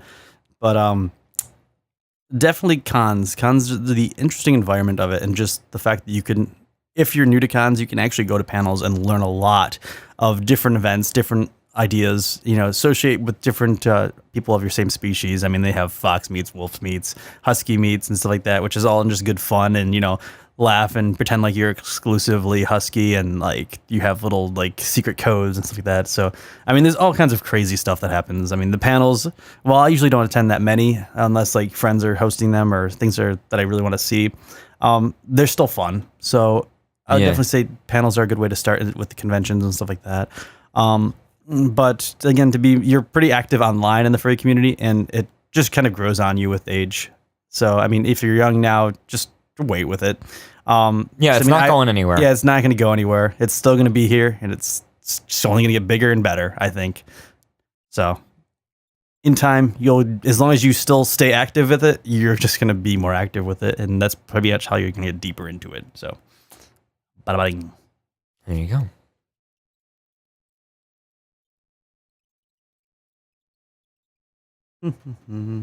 I have another email if you want me to read another one. Sure. You want me to do it? Okay. So this is a short one, and then I'm going to do another one after it. I've actually got 2 emails, I guess. I'll just do a bunch, and then you can get some ready in the meantime. So this is titled, this is more of a less furry question, but more just kind of a more just general life question, I guess. College, semicolon, should I wait? Dear FurCast, I graduate from high school in 2015, and I'm having trouble with college ideas. I want to wait a year before I go to college, but both my parents seem to disagree. At this point, I'm not sure I want to go to college. I'm waiting a year so I can get a car and money, but I also want waiting for my mate to graduate in 2016 because we will both be moving to Canandaigua, New York, about an hour from Rochester, where I live now. Oh, so it's probably about 2 hours from us. The FurCast studio, because we're in Buffalo. And living with my mate's father in 2016. My mates will be working in a packaging factory, and I will be going to college and making suits. What do you guys think about waiting a year before you go to college, and your opinion on the situation from your Lion fan, Mafalme Lion? I would heavily agree with the whole waiting a year thing. It's kind of hard for me to give you advice specifically in college because I didn't go to college. Because it just wasn't for me, and at this point in my life, it would actually slow me down. I'm the IT director for a school district now, somehow, but it's gotten to that sort of point. It really depends on what you want to do. For IT stuff, it really depends on how you're into it already. If, like, take me, for instance, I've just been a garage hacker kid all my life. So for me to go to college is kind of useless because I've already got the resource of all of my friends and everyone around me who is doing techie stuff. And if I can get started in the IT industry and move up, then I'm fine. College is just a resource. It's just a tool. It is useful to get yourself connections. Like I have several friends who are into production stuff, whether it be lighting design for theater or sound design for whatever various things. And some of those people enjoyed college because it got them connections. They didn't really learn anything. It's more that it's just because of the teachers and the experience and everything like that. Great example is Full Sail University, which is a really great school. I love all of their courses on audio stuff. I've read a couple of their white papers, and in fact, I've had several friends go there and had very successful careers from that, just through like their graphic design program, because it's all a very hands-on kind of thing, and it's like industry experience rather than like sitting in a class learning English or some shit. However, that's much more expensive because you're paying for those resources. Really though, in my opinion, I would say college is a bit primitive in today's day and age with the internet and the world of endless resourcefulness and the internet and stuff like that. I would say it is a bit more primitive. You want to be a doctor, you want to be a lawyer, you want to be any of that shit, go to fucking college. But if you want to be like an IT person or like, an audio engineer or just like some other type of industry, like, some kind of an industry of the arts, though, so it looks good on paper when you start out. Mm-hmm. But honestly, I don't even put education on my resume anymore. And it's gotten to that point too. I know several people now where like my friend who's a lighting director in the West, I'm pretty sure he doesn't even put his college education on the resume because it would look bad because it's to the point where your experience matters a lot more. For me, it wouldn't exactly look bad, but it's just I've got for me, it's the years of experience that I have, and that's the thing. It's hard to get started, but once you get started, you just keep going, and that is worth a lot more. And people say, well, okay, but if you go to college, you'll make more money. You make more money, but you also have to pay off college loans. So I don't know about that. It really depends on what you do. There's nothing wrong with or right with college. It's just it's an option, and it's definitely not a necessary one. Unless you are going into a profession that absolutely needs it, like being a lawyer, like or business, or finances or something like that. But, yeah. But you said you still want to go. Well, they said that they still want to go, but they just wanted to wait a year. They wanted to wait a year, and that's another good idea because then you can get a job, you can save money, you can the other thing is it'll give you real world experience. I mean, you might take a year and you might be like, fuck this. I love my life. I love my job. I'm fine with this amount of money. I don't want to fucking go to college. Or you might be like, holy crap, I can't wait to go to college. It really depends. I would heavily recommend the year off. It is so worth it to just not blindly go into it, in my opinion. I would definitely, if you're going to go to college, the one thing that I would suggest is definitely researching what you want to do. That's a big thing.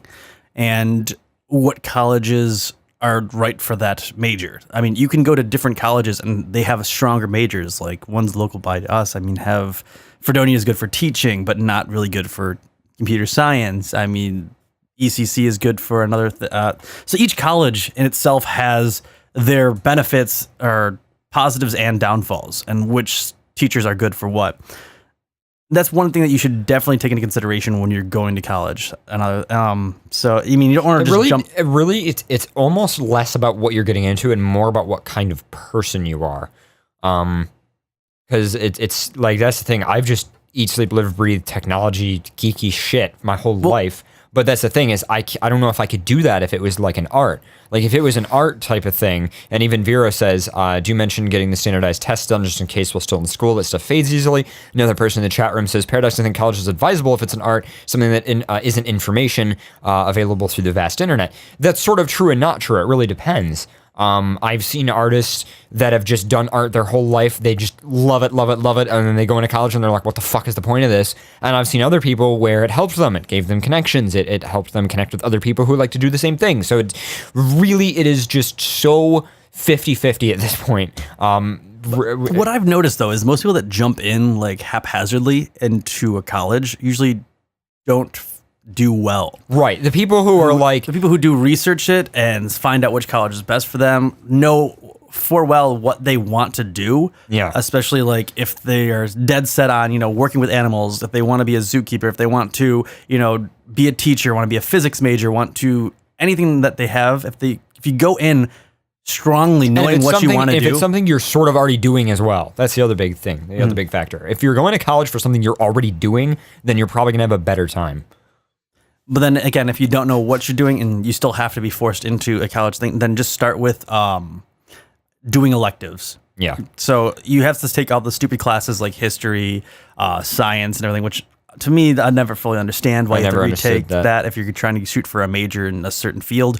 But that doesn't really expire, so you can get all those out of the way. And then when you want to do a major of whatever it is you want to major in, you can just do all major classes and not have to worry about the electives. So. Right. Like, I mean, I've had tons of friends who have gone to college and had very successful results, but none of them are anything like me.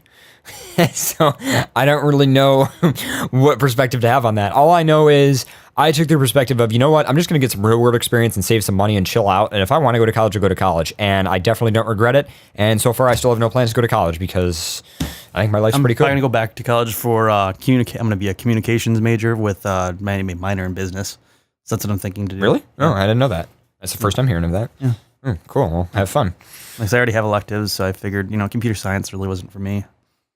I didn't like computer science that much. Maybe because I was taught poorly. I can tell you right now, computer science, a lot of what they teach, I don't want to say it's not useful, but a lot of it is, it's a very primitive way of teaching computers. I would say just being a geek person, just being a geeky person and playing around and having some servers and fucking with hardware. And I worked in a computer repair shop for 2 years, and I would say I've learned a lot more than a lot of people I know who went to computer science. I learned more just fiddling with computers myself and doing things and coding things myself than I ever did in the 2 years that I went to college for that. Well, the other thing is, like, I learned that when computers were created in 1980s and stuff like that, or before that, which is cool stuff. I mean, that's, to be honest, that stuff maybe in 30 years that I actually might enjoy learning.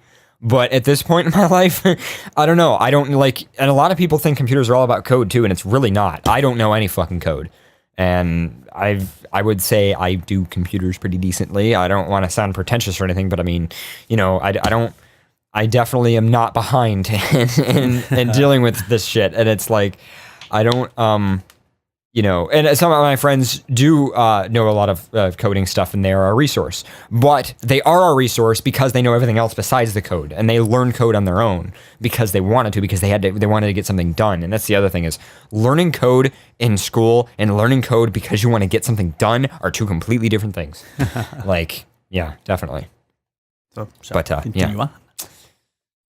I don't know half the code sometimes. I mean, there's an issue in the FurCast studio. It's kind of drives me crazy. Like the entire trackless system is written in Node.js by our web dev, and I don't know any of that shit. Still stuff I always love to learn. I Yeah. love learning code, actually. It became more interesting for me to learn code than it would be anything else. Yeah. I like the code aspects of For things. me, I usually, when I think of a computer, I think of the things I can do with it. I think of like all the stuff I can achieve.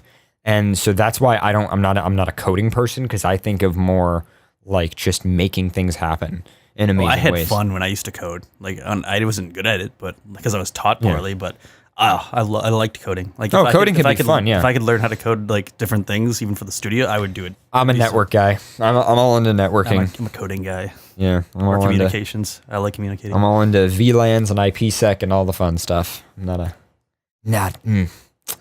No, I'd rather configure a router than configure PHP.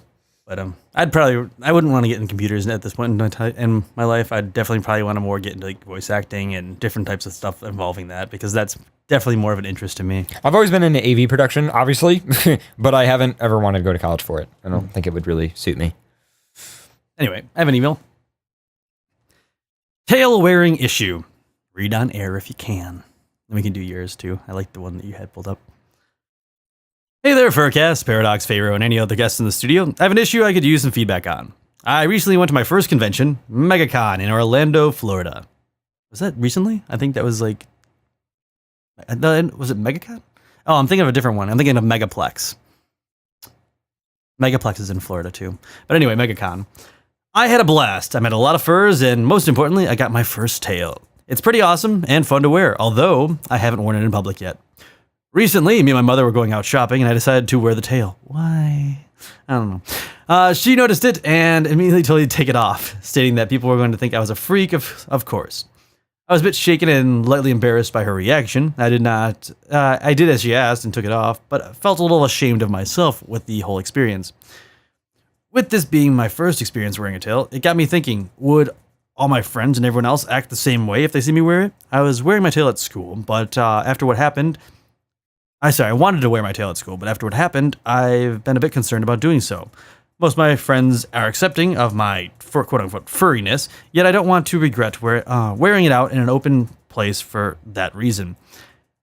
Any feedback or advice would be greatly appreciated. Thanks a lot. Your faithful raccoon furry, Leon. There we go. I don't know. To me, like, even though I have like multitude of tails, at home, I usually don't like wearing them out unless I'm going to like a furry event or... I don't wear my tail very much because it's not very convenient. In fact, actually, almost the entire con, MCFC, I didn't even wear it at the con. I just kind of, I don't know, like it's cool, and I like wearing it because it actually makes people notice, and people, like when you go out to eat and stuff, it's kind of cool. But like it is just so annoying to deal with when I was at the con, because it's like sometimes I just want to sit down and just chill with somebody, and it's like fucking tails in the way, and it's just drives me nuts. So I don't know. It really depends. Like my collar, I wear that a lot more often because that one's easy and simple, and most people don't even notice it. And you know, if you do get to see it, then I can put something on it, you know, that indicates something, whatever. Yeah, because you can get collar, like everyone gets the generic dog collars, but you can get like actual, like nice looking collars that are like leather ones that look really nice, that people would never even notice is a collar unless, you know, they got up close to it or not notice it at all. Yeah. And those are kind of the fun ones when you have a little kind of secret kind of notation of what it is rather than a full, you know, fabulously blasted, this is what I am type thing. And that's things I like. I like to be more subtle with things myself. But, for me, it's more, I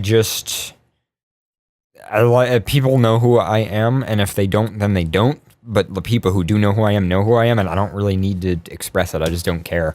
I'm at the point in my life where it doesn't, like, there's really not much. Like, I would say, and sort of a pretentious way, that I have a very unique perspective maybe on the world or on life. But in terms of who I am and what I'm into, there's not much that's really special about me. And so I just don't, like, you know, I mean, I don't know, maybe 5 years ago it was like, OMG, like I'm a gay furry. But now it's like, That's tame. That's pretty tame. There's really... I think any younger fur in the fandom. And the other thing is, all of my friends are furries. All of them, I go to cons and I see people that I see every month.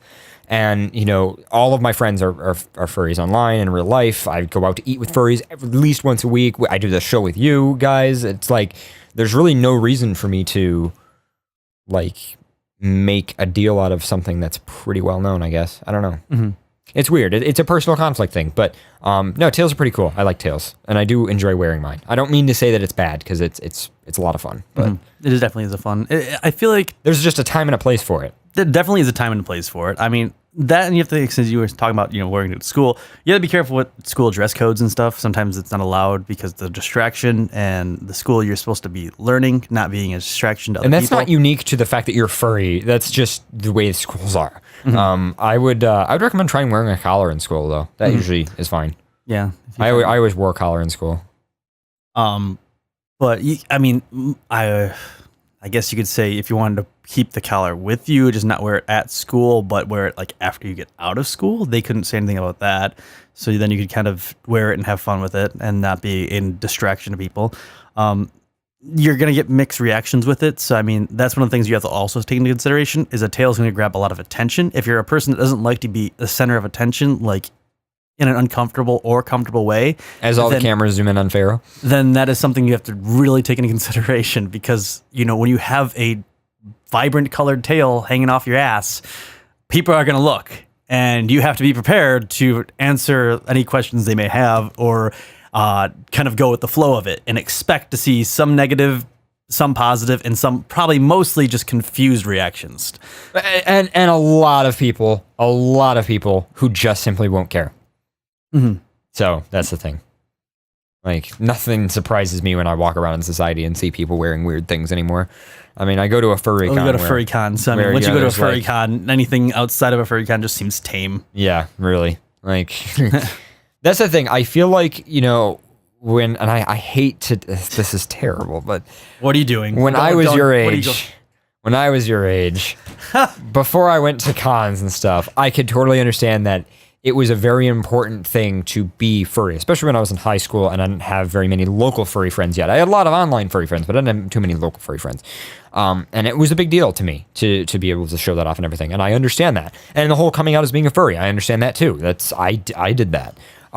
But now that I go to 4 cons a year, I run a furry radio show. I talk with like my furry friends and like produce, the back end for this radio show and do coding and do all this stuff every day. It's like, it's to the point where it's, I don't know. I'm getting old. So Freeze Frame mentioned 21. I'm old now. So a funny little thing. Freeze Frame mentioned it on the last show, and I don't think we ever really went on with it. But because we were talking about geocaching earlier today, what's kind of cool is there's a geocaching dog collar, essentially a trackable collar, and I kind of want to get it for my fursuit. So anyone who is a geocacher can say they found me. Wow, that's awesome. You should totally do that. So I don't really like wearing collars with my fursuit, but I kind of want to wear one of the it's a green neon one that I'm looking to buy. I haven't bought it yet, but I'm thinking about it. And it'd be kind of fun just to, have that code attached to my fursuit so that anywhere that fursuit goes, people can check in and say they found it. Mm-hmm. But so that's kind of a cool collar thing that I kind of want to get into more. Okay.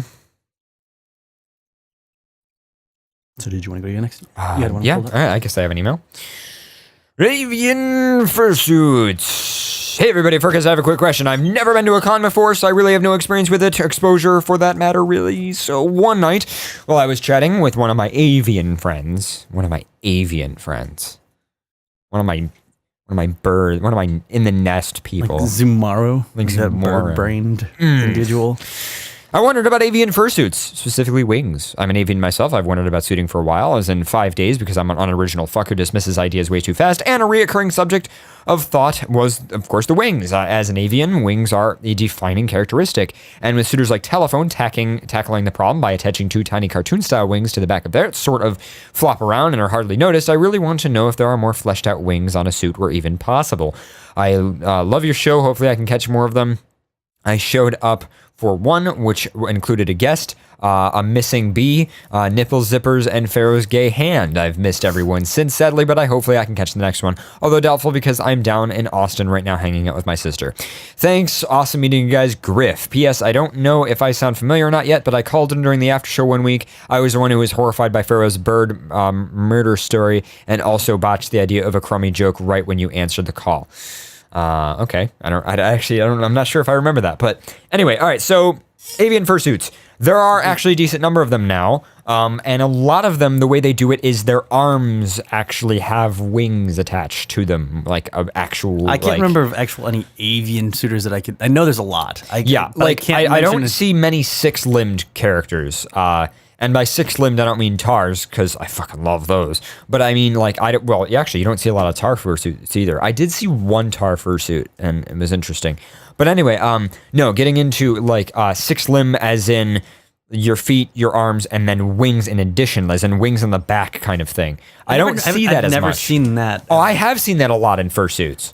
As an avian fursuit? But not as an avian, exactly. I've seen a lot of dragon fursuiters do that. I've seen a lot of just, a winged wolf, whatever, like just characters that have wings. I've seen them do that, but I've not seen any avian fursuiters do that. No, only that avian suitors really awkward. I can't imagine anyone doing that. Because the only avian suitors that I see, the wings are their arms. Mm-hmm. Keep in mind that for fursuiting, that does become difficult. I've talked to a few people that actually have wings. I mean, not avian, but I know a few avian fursuiters do have the kind of wing appendages that are attached at the hips and then kind of go up. But another example would be, Faye Bat. She has the bat wings. Right. And she says it's tiring after a while because, with you're holding them up and everything like that. There's a few other people. I'm trying to think of the Beast Clockwork Creatures one. I can't remember. I always forget his name. The demon wolf thing that has huge wings. Those ones are really cool. Yeah. But usually they have attached at the hip or at the sides, and then they kind of connect to the wrist of your arms. So then by your sides it doesn't look anything, but then you can lift up and you have full wings. And I don't know. I've always found them really cool. But for fursuiting, they can be a little bit of a difficulty. All right. What do you say we read one more email and then call it a night? I don't think we'll do a second break tonight because it's just you and me. We're just doing a chill show, so. Yeah, I think that'd be good.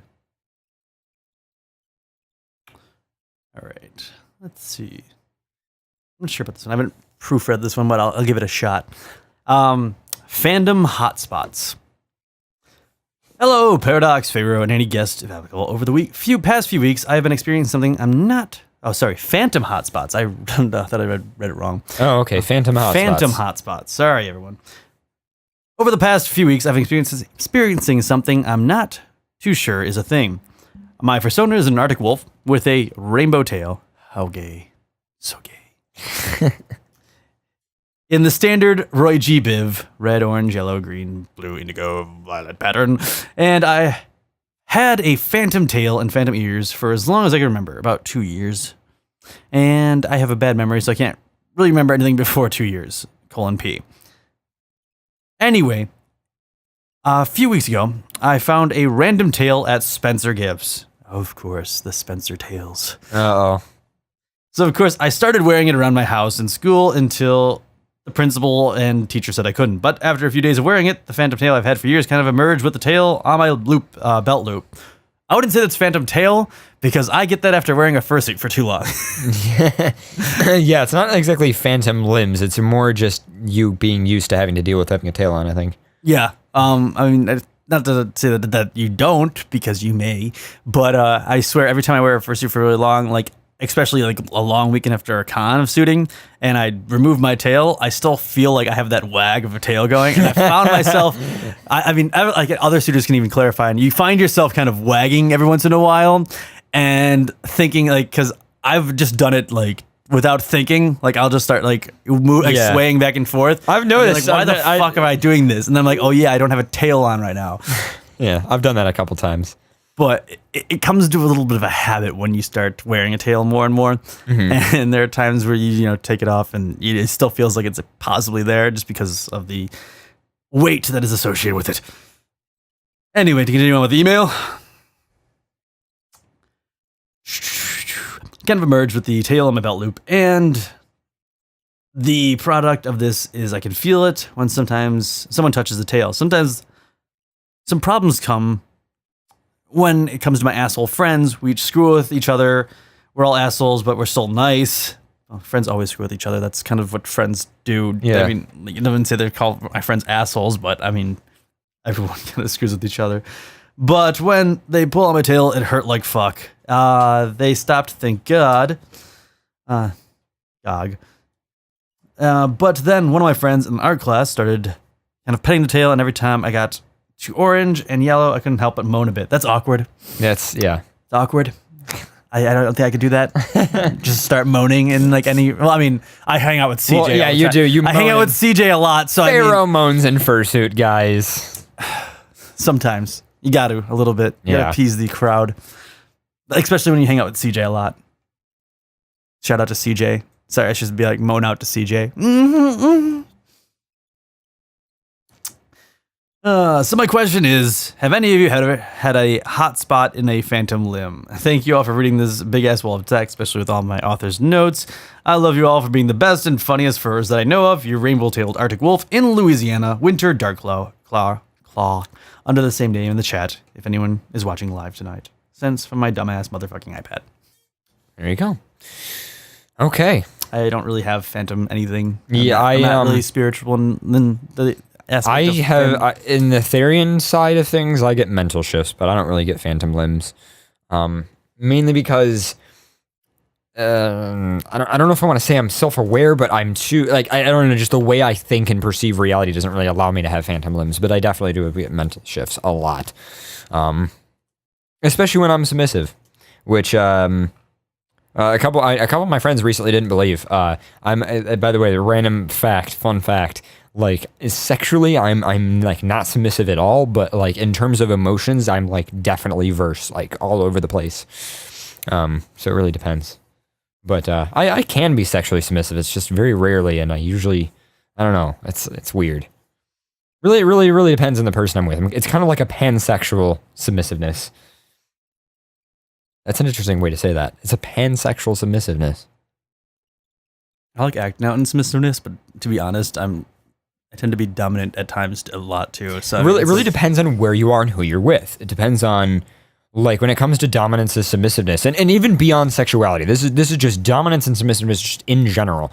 It really depends. Like what building I'm in at work will determine whether.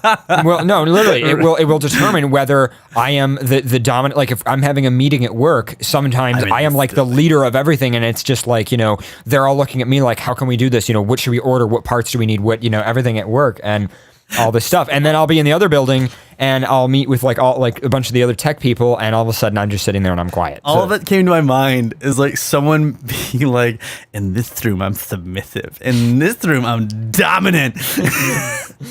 And like depending on where you drag them in each room, it's like changes their whole personality. That's great. That's awesome. But no, what I mean is like, just in life, I am definitely all over the place. It really depends. I keep thinking of like having a submissive and dominant bedroom. Like you have to have two bedrooms. I just imagine you have a submissive bed and a dom bed. Oh my God. That's where the black paw comes in. Yeah. When I'm in the dominant bedroom. Then the rest of you turns black. You become Black Pharaoh. That could mean so many things. No, I become dark blue. Oh, dark blue Pharaoh. Dark blue. Yeah. Somebody in the chat says I'm Omega. I am definitely not. I know some Omega wolves. They are derpy as fuck. God damn it, Moon. Moon. God damn it, Moon. I know literally every Omega wolf I've ever met is almost exactly like what you'd expect Moon to be as a furry. It's pretty bad. What was the email you just read? I think. Let me just go back to it. I read. It was Phantom Hotspots. Oh, Avian Fursuits is the one I read. Yeah, I got that. Yep. All right, you ready to end the show? Yeah. I'm ready to end the show. So here we go.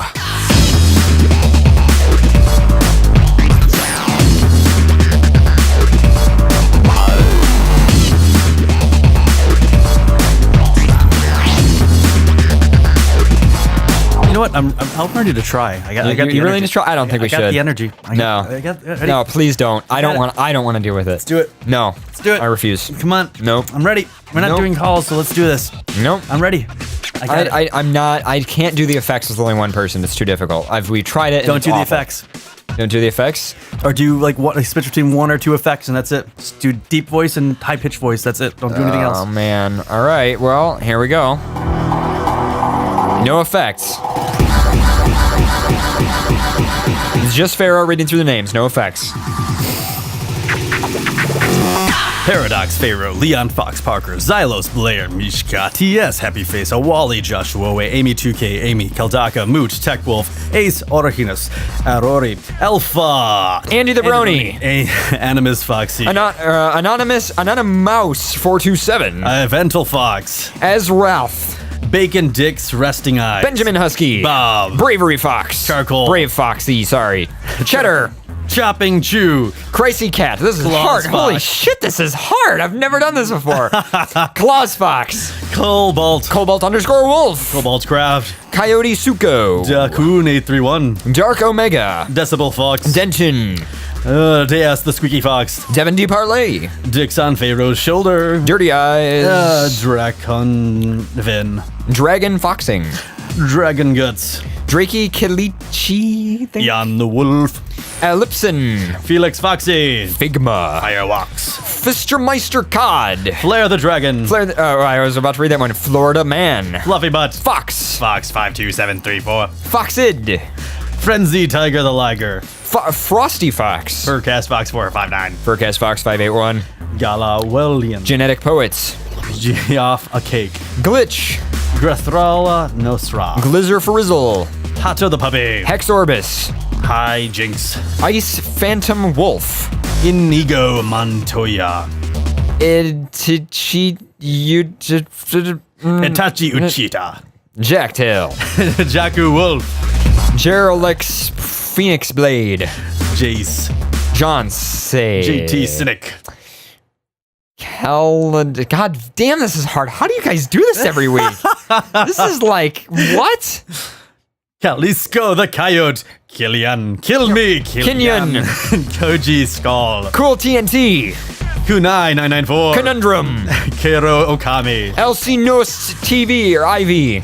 Licky, Lily Fox. Law, Loop. LWR, Magic Wolf. Marinus Orsinus, Magic Shepherd HD. Me Too, Micah. Nakuname, Nanashi. Nightwolf, Nicefo. Aditi, By the way, shout out to Nicefo, who is a good friend of mine on Twitter. He needs to come on the TeamSpeak server sometime. Aditi, G. Paintball Fox, And the music is messing up. So keep reading, keep reading. Paul Legman, Pause the Fox, Quintus, Ratchet, Raziel, Razor C, Ramesay Renards. Remus Lupine, Rensune.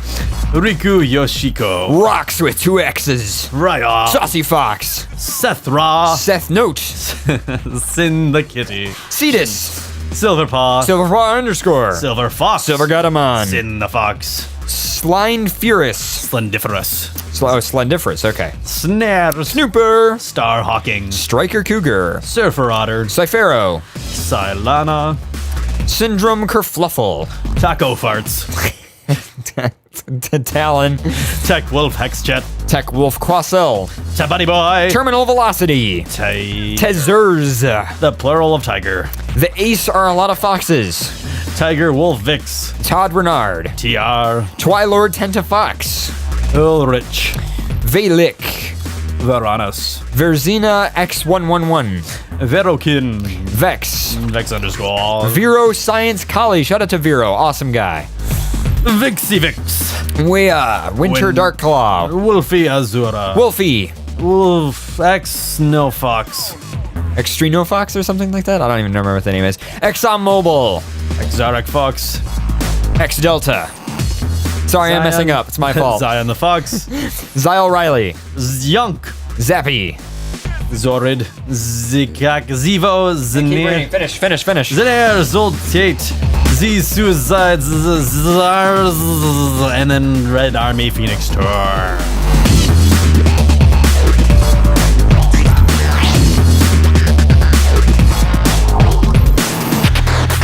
There, we did shout I think that's the first time in 164 shows that you have ever done shout outs. I totally did that shit. It was very difficult, and I feel like I would have probably had a much easier time running effects. Effects. Now you understand. Now you understand. Now I do understand. You've walked a mile in my blue. Oh, I don't feel bad. I do understand that you really need to speak up. That you can't be like, ways, next. You need to go forth. You need to announce them. You need to speak them, as if there isn't a compression. Running on these mics. Indeed. All 30 decibels of it. But anyway, so you guys have been listening to FurCast. I have been your host this evening, Paradox the Wolf, and we're doing a short show this evening because it's just me and Pharaoh, and we're kind of being driven crazy, and Pharaoh wants to go to a fur meet. Yeah, and there's a big furry balling thing going on. Furries like balls. Furry likes balls and Yes. pins and, all that good stuff. So going to suit and be a fabulous fox like So I am. without further ado, shout out to everyone who donates. Shout out to everyone who helps me out. Shout out to all of my friends who have put up with all of my bullshit. All of the people who have helped me spend a lot of my money as well as a lot of their money on the nearly $1,500 worth of equipment we are putting into all of the studio upgrades. I still wish you could have shown one. Oh my god! I wish you could have shown even a partial. The graphics playout we are getting is spectacular. It is like any video that you can show. I do not know because I have to generate it with the machine. But maybe after the son show. of a bitch. Yeah. So on my Snapchat, I was posting some stuff of that. By the way, if you guys want to add me on Snapchat, it's CTC Wired. You can also follow me on Twitter. I'm at CTC Wired on Twitter. You can get links on the FurCast contact page. I also have an After Dark Twitter, which follow at your own goddamn risk. Marcus says, "Shall shit, he missed it." So. And you, what are you? How do people find you? Contact you? How do people find me? I'm on Twitter as Pharaoh. I'm on Facebook as Steven. But everything is in the contact page of the chat. So and the FurCast website. Yeah. So anytime you just search up Pharaoh, I'm like Pharaoh on everything. Whether it be geocaching, for affinity, Twitter. Well, I think I'm Pharaoh Fox on Twitter. Actually. Yeah, you're Pharaoh. Yeah, I think you're Pharaoh Fox on Twitter. Yeah, but you're Pharaoh on the geocache thing. But anyway, so only other quick announcement. Remember, guys, the chat room is 24/7. It's also an entire chat network. You don't have to use our website. You can use your own IRC client on your computer to connect to that. And if you guys want to RP, any type of RP, whether it be sex RP or just regular furry RP, please try to do that in the RP room. There's actually a dedicated FurCast channel on IRC for RPing, so that no one wants all those moans in the regular RP. Yeah, so we're just trying to put that into a separate room so that people can go and masturbate and do whatever they need. Moan. Yeah, so look at all the moans. Save that for the RP session, guys. I have been your host this evening, Paradox the Wolf. I have been your blue fox host and fursuiter, Pharaoh. All right, loop is ended. The song's gonna end. What do we want to end the show on? What do we need to say? We got only a couple seconds. I'm a fox and I like it. I don't know. I'm a wolf. I'm not a fox, and I like that. I hate you. I hate you too. Fucking bastard. Fucking wolves.